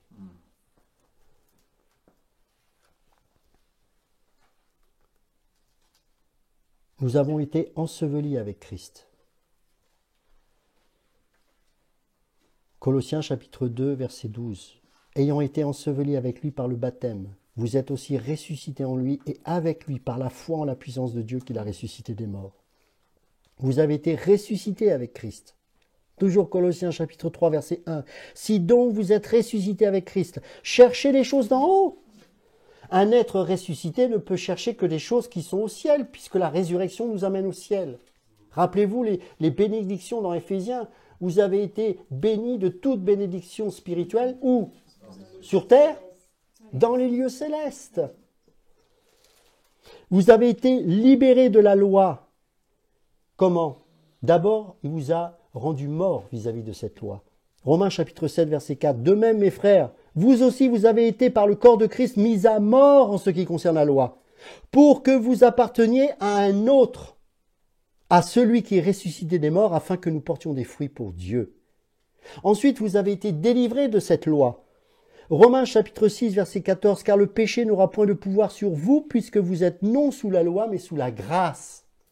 Donc, il n'y a plus de prise quand on est sous la grâce. La loi qui est bonne active. Rappelez-vous l'exemple que j'avais utilisé d'Achille Talon, mon personnage préféré. Il passe devant une prise de courant et il y a juste un écrit qui est mis sur cette prise de courant, défense d'y toucher. Ça, c'est la loi. Qu'est-ce que ça provoque dans le cœur de notre pauvre Achille Talon ? Ça active le péché qui est en lui. Car sans la loi, il n'aurait pas su que cette prise était mauvaise pour lui. Mais parce qu'une loi était indiquée sur cette prise de ne pas y toucher, ça va activer le péché. Et qu'est-ce qu'il va faire ce pauvre Achille Talon ? À la fin, il va craquer, il va mettre les doigts dedans. Et il va prendre une décharge. C'est ce que provoque la loi. Elle est bonne. Elle nous dit ne fais pas ça. Mais ça active le péché qui est en nous. Elle ne nous pousse pas au péché, mais elle révèle que nous sommes pécheurs. Et que sans la loi, nous ne connaîtrions pas que nous sommes pécheurs. Mais sans loi, il n'y a pas de conscience de cela. Mais qu'est-ce que ça provoque ? Ça suscite un appel au Sauveur. Et nous sommes libérés de cela. Romains chapitre 7, verset 6. Mais maintenant, nous avons été dégagés de la loi, étant morts à cette loi sous laquelle nous étions retenus, de sorte que nous servons dans un esprit nouveau et non selon la lettre qui a vieilli. 2 Corinthiens chapitre 3, verset 11. En effet, si ce qui était passager a été glorieux, donc la loi, ce qui est permanent est bien plus glorieux, bien évidemment, l'esprit de Christ. Galates chapitre 3, verset 25. La foi étant venue, nous sommes plus sous ce pédagogue, car la loi était un pédagogue pour nous conduire à Christ. Nous avons été régénérés. Jean chapitre 13, verset 10, Jésus lui dit, celui qui est lavé n'a besoin que de se laver les pieds pour être entièrement pur. Et vous êtes purs. Non, pas tous. Bon, là, il faisait référence à Judas. On a été purifiés au travers de cette régénération. 1 Corinthiens chapitre 6, verset 11. Et c'est là ce que vous étiez, quelques-uns de vous, mais vous avez été lavés, mais vous avez été sanctifiés, mais vous avez été justifiés au nom du Seigneur Jésus-Christ et par l'Esprit de notre Dieu. Ça, tout ça, ça s'est fait à la conversion. Ça a été fait à la conversion. Tite chapitre 3, verset 5, on l'a lu. Vous êtes nés de nouveau, vous connaissez Jean 3, 7. 1 Pierre chapitre 1, verset 23, puisque vous avez été régénérés non par une semence corruptible, mais par une semence incorruptible, par la parole vivante et permanente de Dieu. Cette semence, c'est l'Esprit Saint. Vous êtes devenu une nouvelle personne par cette semence spirituelle, qui fait que vous devez vous considérer non plus comme des êtres charnels, mais spirituels. Vous êtes enfants de Dieu, et vous êtes fils de Dieu. Je ne vais pas vous citer tous les passages, mais vous pourrez prendre Galates chapitre 3, verset 26, ou 2 Corinthiens chapitre 6, verset 18. Nous sommes de nouvelles créations, vous connaissez 2 Corinthiens chapitre 5, verset 17. Romains 8 nous parle aussi de l'adoption, nous avons été adoptés, vous savez, c'est important. Et comme par hasard, entre guillemets, c'est écrit dans l'épître aux Romains. Et vous savez que l'adoption à Rome était un statut particulier, parce qu'il pouvait hériter de l'héritage comme si c'était son propre fils charnel. C'est fort. Et donc quand les Romains entendent ça, ils sont choqués. Ah bon? Nous sommes devenus des fils de Dieu? Ben oui, vous n'êtes plus des étrangers, vous avez été rapprochés, nous dit la parole. Et donc vous avez le même rang que mon fils bien-aimé, en qui j'ai mis toute mon affection. Waouh! Ce qui fait que vous êtes ses frères, et il est votre aîné. C'est incroyable! Mais Seigneur, qu'est-ce que j'ai fait pour ça? Rien. Mais c'est selon mon plaisir. C'était ma volonté. Parce que je vous aime. Comment a-t-il pu réconcilier la sanctification, la justice et l'amour à la croix? Ces trois choses, humainement, sont inconciliables. Un juge doit juger, même s'il t'aime, il est obligé de proclamer une condamnation. À la croix, il a réconcilié ces trois choses. Jean 3,16, l'amour. Il a donné son Fils par amour. La justice de Dieu a été accomplie. Et au travers de l'œuvre à la croix, nous avons été sanctifiés, c'est-à-dire mis à part. C'est incroyable. La croix, les trois branches, c'est le point de rencontre entre l'amour, la justification et la sanctification. C'est incroyable. Je ne sais pas si je vous l'avais déjà dit, mais quand il est dit que la pierre principale, la pierre qu'on a rejetée est devenue la principale, celle de l'angle. Vous connaissez cette histoire? Hein? Est-ce que vous savez que ça a été accompli à Golgotha? Vous savez pourquoi? Vous savez que Golgotha était une carrière et que cette carrière-là ne produisait pas de bonnes pierres parce qu'elle était trop tendre. Et donc on a rejeté cette carrière. Sauf que c'est là que notre maître a été crucifié. Et donc cette pierre que les autres ont rejetée parce qu'elle n'était pas capable d'être utilisée pour une bonne construction est devenue la principale, la précision de Dieu. Ce lieu, on l'appelait Golgotha parce que cette carrière avait la forme d'un crâne, accomplissant la prophétie de Genèse chapitre 3, verset 15. Tu écraseras la tête et il te mordra le talon. La tête a été écrasée. Hein? J'ai des frères qui prient, là, ils découpent en 1000 morceaux la tête de Satan. Je dis, mais c'est ridicule ce que tu fais, ça a été fait il y a 2000 ans. Le combat spirituel est autour de la parole. Le casque de salut, le bouclier de la foi, la cuirasse de la justice, c'est tout ce qu'on est en train de faire là. L'épée de l'esprit qui est la parole de Dieu, etc. etc. Le zèle, les chaussures que produit le zèle de l'évangile, etc. Donc nous sommes devenus de nouvelles créations et nous avons été adoptés. Nous avons été acceptables devant Dieu. Éphésiens chapitre 1 verset 6, à la louange de la gloire de sa grâce qui nous a accordé en son bien-aimé. 1 Pierre chapitre 2 verset 5, et vous-même comme des pierres vivantes édifiez-vous pour former une maison spirituelle, un saint sacerdoce, afin d'offrir des victimes spirituelles agréables à Dieu. Alors vous n'avez pas à sacrifier des animaux, c'est votre consécration, votre sacrifice. Vous avez été rendu juste, on appelle ça l'imputation. Vous avez été sanctifié, vous avez été perfectionné pour toujours. Vous avez été qualifié et rendu capable. Ne croyez pas que ce que Dieu vous demande de faire, vous ne serez pas en mesure de le faire. S'il vous dit qu'il faut le faire, c'est qu'il vous a donné toutes les provisions nécessaires pour que vous puissiez le faire. Colossiens chapitre 1 verset 12, rendez grâce au Père qui vous a rendu capable d'avoir part à l'héritage des saints dans la lumière. C'est extraordinaire ça. Vous avez été justifiés, disait l'Épître aux Romains, notamment chapitre 3 et chapitre 8. Vous avez été pardonné de toutes les offenses que vous auriez pu commettre. Toutes. Il n'y en a pas une qui a été mise à part. Non, vous êtes pardonné de tout. Vous avez été rapprochés. Vous êtes devenus des citoyens des cieux, mes amis. Quel honneur. On ne se sanctifie pas pour être sauvé. Vous savez, j'étais militaire, le fait de porter un uniforme nous transforme. Parce qu'on représente notre nation. Vous avez revêtu la cuirasse de la justice, vous avez un vêtement de sacrificateur, donc vous n'avez plus d'autre choix que de vivre conformément à cette tenue que vous avez reçue, qui s'appelle la justice de Dieu. Donc la sanctification est le fruit de votre salut, mais ce n'est pas pour être sauvé que vous vous sanctifiez, c'est parce que vous êtes sauvé. La sainteté est un fruit. Vous avez pour fruit la sanctification et pour fin la vie éternelle. Vous avez été délivrés du royaume de Satan, mes amis. Colossiens chapitre 1, verset 13, qui nous a délivrés de la puissance des ténèbres et nous a transportés dans le royaume du Fils de son amour.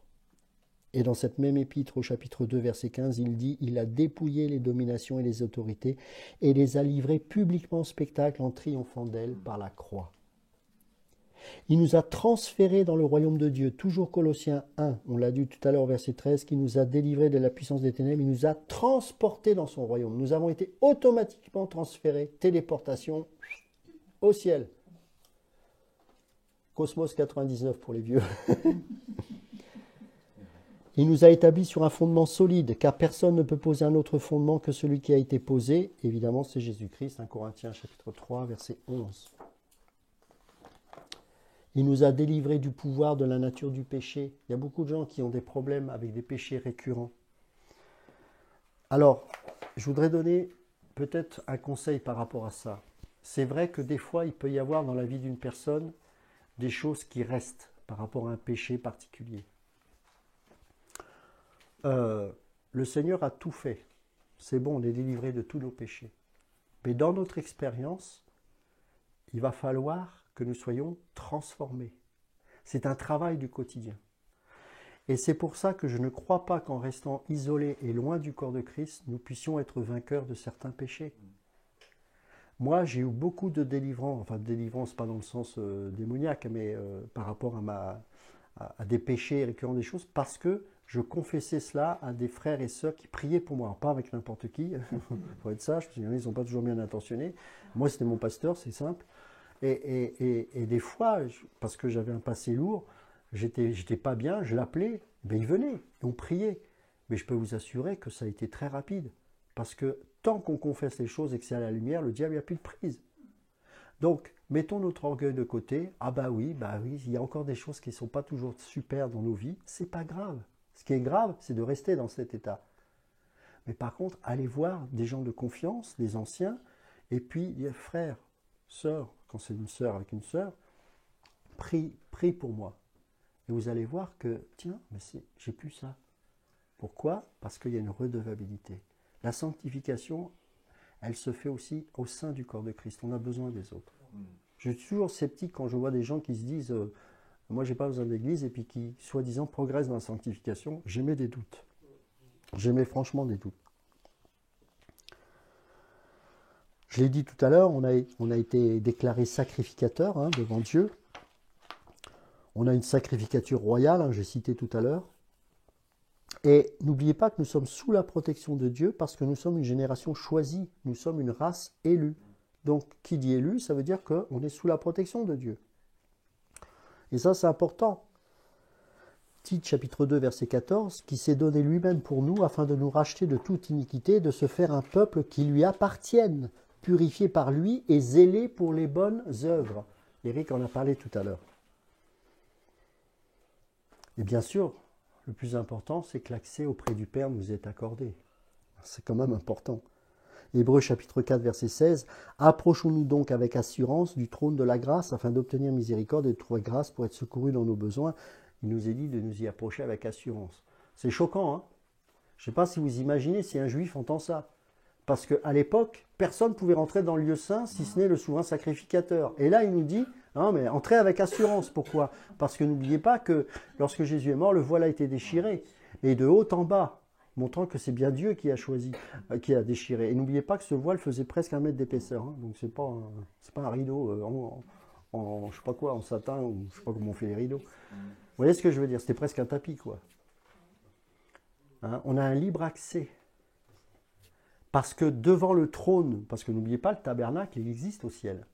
Mais il y a le sang de l'agneau qui est là, en permanence. Donc on peut rentrer, le voile, c'est fini. On est tous souverains sacrificateurs et on peut tous rentrer dans la présence de Dieu. Il n'y a pas besoin d'attendre un frisson pour dire « je suis dans la présence ». Non, non, c'est pas ça la présence de Dieu. C'est qu'en permanence, tu as accès auprès du Père.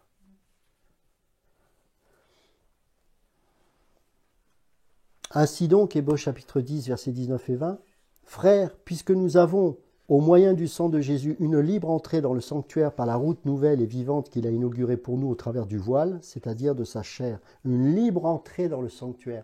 C'est-à-dire, ne restez pas, des fois on est tenté de faire ça. Quand on est tombé, on boude un peu, on se dit, je ne suis pas digne, on est très religieux. Hein. Là je parle pour moi j'ai cette tendance-là, je reconnais, c'est que quand je tombe, je me dis, ah là, non, je ne suis pas digne. Ça c'est de l'orgueil en fait. C'est parce qu'on essaye encore par l'énergie de notre chair d'essayer d'être agréable. Non, non, c'est par la foi. On sait ces choses, on confesse et on entre avec assurance. Ah oui, mais j'ai péché, c'est du passé. À l'instant même où tu l'as produit, ce péché, c'est déjà fini. Aux yeux de Dieu, si tu peux venir avec lui, pourquoi? Alors on se dit, ouais, mais alors ça veut dire que je peux faire n'importe quoi. Mais non, puisque tu veux te repentir et tu viens vers Dieu. Donc n'écoute pas, ça c'est le diable. C'est souvent aussi la chair qui parle. Donc non, t'es tombé, demande pardon et avance. Et tu verras qu'au fur et à mesure, ce péché-là disparaîtra, et après il va s'occuper d'autres choses, etc. C'est ça la sanctification. Marcher, Paul nous dit, marcher de progrès en progrès. Oh, je ne comprends pas, il prêche la parole, il a encore ce côté-là. Ben oui, qu'est-ce que tu croyais? Depuis quand Dieu choisit des saints? On est tous saints. Mais il n'a pas dit avant, ah ben celui-là est saint, je vais le choisir. Non, il nous a choisis selon sa pleine volonté, point barre. Il nous a sanctifiés, il a tout fait. Donc on est tous saints. Mais expérimentalement, on tombe, on pêche encore. J'ose espérer de moins en moins. Et je fais une distinction avec la pratique, parce que celui qui pratique le péché, la question qu'on doit se poser, est-il sauvé? S'il ne se sent même pas repris alors qu'il pêche, il y a un problème. Quand je vois tous ces gens qui se disent être de Dieu, qui pêchent et qui n'en ont même pas la conscience, pour moi, ils ne sont pas nés de nouveau. Il y en a qui me disent, ouais, mais ils ont perdu le salut. Ils n'ont rien perdu du tout. On ne perd pas le salut comme on perd ses clés. C'est rien que le terme, il n'existe pas dans la Bible. C'est des questions auxquelles je ne réponds jamais parce que ce n'est pas biblique, ce genre de questions. Peut-on perdre son salut? C'est pas biblique. On ne répond pas à ce genre de questions. Ça ne marche pas comme ça. Oui, mais alors si, parce qu'on essaye toujours avec nos yeux charnels d'estimer celui qui est digne d'être sauvé ou pas. Donc rentrer dans ce genre, répondre à ce genre de questions, c'est rentrer dans ce piège-là. Non. Mais alors c'est que celui qui vit dans cette pratique-là, c'est qu'il n'a pas rencontré Dieu. Et quand il est dit dans Hébreux 6, vous voyez, ceux qui ont goûté, c'est 10 ou c'est 10, etc., ils ont goûté. Ils n'ont que goûté. Mais ils n'ont pas pleinement embrassé Dieu. Ils n'ont pas reçu, en tout cas accepté cette grâce de Dieu. Donc voilà, c'est tout un processus. Et la sanctification est très importante, elle est capitale. Et on doit vraiment se sanctifier, bien évidemment. Mais le point de départ, c'est le salut. On ne fait pas ça pour être sauvé. Encore une fois, j'insiste, parce que je sais que beaucoup de gens ont un problème avec ça. On se sanctifie parce qu'on est sauvé. On se sanctifie parce qu'on est sauvé. D'ailleurs, tout ce que l'on fait, on le fait parce qu'on est sauvé. On n'aime pas pour eux. Ah, t'as vu, Jésus, j'ai aimé. Ça, c'est G, ego. Hop, t'es plus dans le royaume là. C'est l'ego qui ressurgit et qui croit être capable de plaire à Dieu comme un Caïn qui apporte les fruits de sa chair. Ah, non. Ouais, mais lui, lui, il sert à rien. Il sacrifie un mouton à une époque où tout le monde est végétarien. Super. Super spirituel le gars. Oui, mais pourtant c'est lui que Dieu a agréé. Parce que prophétiquement, j'ose espérer qu'il avait reçu l'enseignement, c'était une anticipation de l'agneau. Et des milliers d'années plus tard, quand Jean le Baptiste verra Jésus, il dit « Voici l'agneau de Dieu, celui qui ôte les péchés du monde. » Il n'y a pas d'œuvre là-dedans. Tout est prophétique. On pourrait continuer jusqu'à 4 heures du mat comme ça. C'est ce que Paul faisait. Il y en a un qui s'est endormi, je ne vous le souhaite pas. Bon, ça va, on est au rez-de-chaussée. Ouais. On a besoin de ça. On a besoin. Cette parole-là, l'esprit qui est en nous dit « Ouais, c'est bon, c'est bon. C'est bon. » Et moi, je suis comme vous, hein, j'ai besoin de ça. Et après, on est là vivifié. Et bien sûr, il ne faut pas, parce que l'esprit, l'esprit de Dieu est vivant, donc on ne s'appuie pas sur la manne. Si vous la gardez, elle va pourrir. Hein, c'est la parole d'aujourd'hui. C'est cette parole-là. Je n'ai pas besoin de m'asseoir sur une connaissance passée. C'est en permanence. D'ailleurs, ce verset, je peux le relire 50 fois, j'aurai toujours une approche particulière. Parce que derrière, il y a l'Esprit. Parce que j'ai reçu l'Esprit Saint. Et quand je lis la parole et que ça ne me parle plus, il y a une alerte qui doit vous être enclenchée, c'est « Oh, je me mets auprès du maître, il y a un problème là. » N'acceptez pas le fait que lorsque vous méditez votre parole, j'espère quotidiennement, vous vous contentiez du fait qu'elle ne vous parle plus depuis 2 ou 3 semaines. Ce n'est pas normal, n'attendez même pas un jour. Dès que vous êtes dans une méditation de la parole, il doit automatiquement, cette parole doit vous parler. Même si, moi, vous savez, je suis pas un super charismatique là-dedans. Hein. Moi, j'ai une lecture quotidienne de la parole. Hein. Jour 1, je dois lire tel passage. Ce matin, j'ai pris tac. Ouais, il ne faut pas croire. Hein. Mais elle me parle, cette parole. Elle doit me parler parce que j'ai une relation avec Dieu. Et s'il ne me parle pas, je dis, c'est pas biblique. Seigneur, il y a un problème. Donc c'est moi le problème, c'est pas Dieu. Parce que ta parole, elle me parle, elle est vivante. C'est pas la lettre. Donc si je lis ce passage, alors que tu commandes de méditer la parole tous les jours, pas pour vous, mais pour moi, et que ça ne me parle pas, c'est que j'espère que je n'ai pas éteint l'esprit. Et donc à ce moment-là, qu'est-ce que je fais? Seigneur, parle-moi. Et là, l'esprit peut-être nous montre quelque chose qui ne va pas. Avant d'essayer de comprendre cette chose, va régler ça. Peut-être que je dois demander pardon à un frère. Peut-être que j'ai trop parlé, mais que quand je ne peux plus récupérer le coup, je dis, Seigneur, pardon, ok, je vais faire attention. Et pas. Vous voyez, c'est vivant. C'est vivant. Et là, on s'aperçoit qu'on commence à grandir. On grandit. Et les gens commencent à voir ça. On commence à voir les grâces des uns et des autres. Tiens, cette sœur, quand elle prie, c'est incroyable, il y a quelque chose. Pourquoi? Peut-être parce qu'elle a une profondeur avec Dieu et qui va être bénéfique pour le corps de Christ. Oh Seigneur, j'aimerais non pas prier comme elle au niveau de ses mots, mais avoir le même cœur. Seigneur, apprends-moi à prier comme cette sœur. Et puis après, c'est un frère qui va vivre autre chose. Ce frère qui peut-être dans ce corps de Christ ne peut pas s'empêcher de bénir les autres. Il va toujours être une aide. Ah, est-ce que tu veux que je t'aide pour ceci? Et ça va bénir le corps. Oh Seigneur, ce frère, il est incroyable. J'aimerais avoir cette grâce-là. Vous voyez, et tout le monde avec les dons différents, on s'édifie pour être un temple vivant, agréable à Dieu, selon l'épître aux Éphésiens. Un édifice bien coordonné, où il n'y a pas 50 prédicateurs, mais chacun dans les dons différents, participe à l'édification du corps de Christ. Imaginez s'il n'y a que des prédicateurs, ça n'a aucun sens. Imaginez s'il n'y a que ceux qui font des dons des miracles. Imaginez, c'est n'importe... Non, Dieu, vous savez, ce n'est pas vous qui avez choisi l'Église. C'est l'Église qui vous a inclus dans la sienne. Ne croyez pas que vous êtes venu ici par votre propre volonté ou parce que j'aime bien cette église parce que, comme le restaurant, moi j'aime bien le hamburger. Non, c'est pas ça. C'est que vous vouliez ou non, c'est lui qui vous a amené là. Vous le savez de toute façon, sinon on ne serait pas là. Mais il y a beaucoup de gens qui pensent qu'on va à l'église comme on choisit un restaurant. Non, c'est pas vous qui choisissez.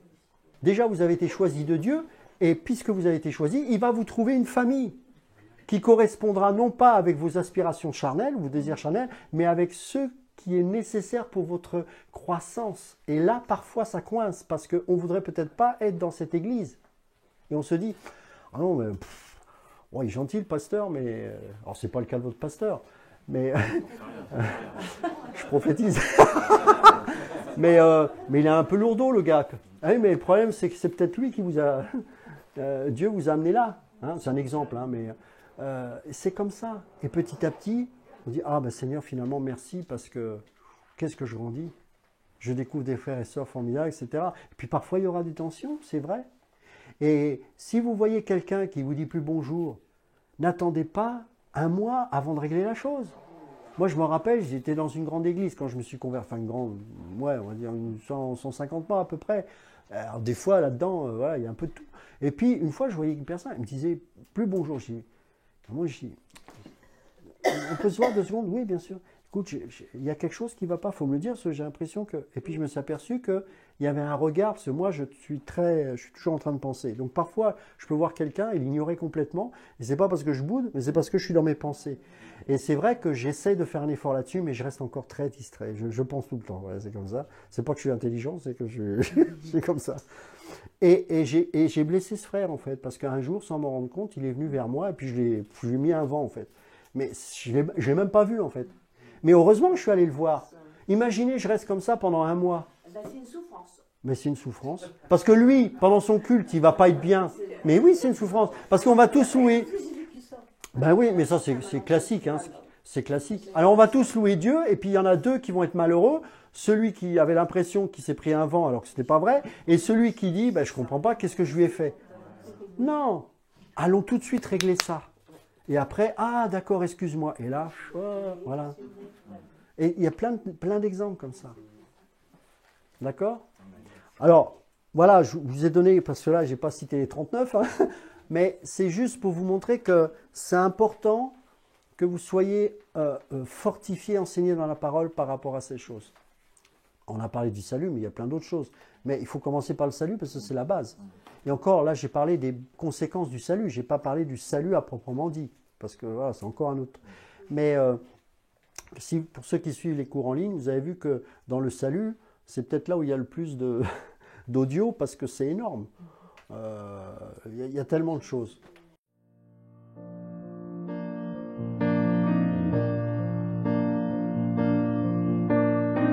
Your Holy Spirit and the maiden